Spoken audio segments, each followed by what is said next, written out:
That's a falsehood. The only person that died that day because of that incident was Ashli Babbitt.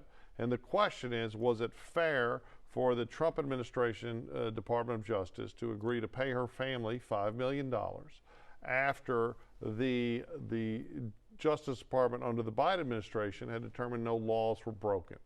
And of course, they point the finger at other things. But here's the real question. I know you're yawning because you don't want to talk about the facts, but there's long been an argument that from the evidence at the time that either Ashli was trying to intrude into this barricaded, secure area where elected officials were hiding.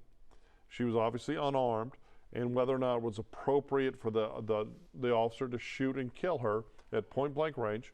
And of course, if that you're trying to protect elected officials from violent intruders, I think obviously it was lawful. It's amazing how you white folks come up with every excuse under the sun to justify, have empathy and sympathy for your white criminals committing crimes and pay the price with their life.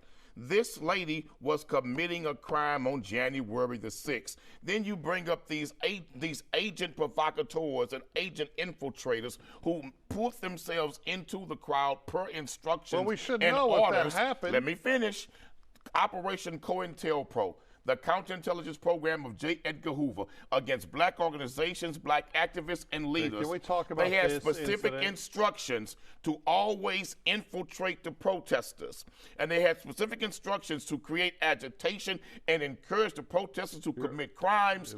Okay.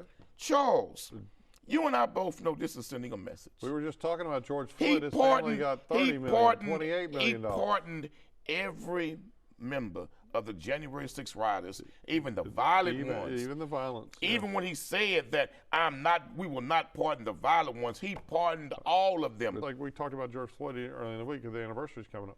That $28 million number, it was insane, right? It was way outside the bounds of typical settlements. And I didn't hear any complaint from you whenever you have African-American criminals actively committing a crime and then they're killed by law enforcement and they sue and there's settlements. That's a far more common. It's a far more common settlement. It happens all across America all the time. So you're trying to, right? use dog whistle language now. Who you're talking about?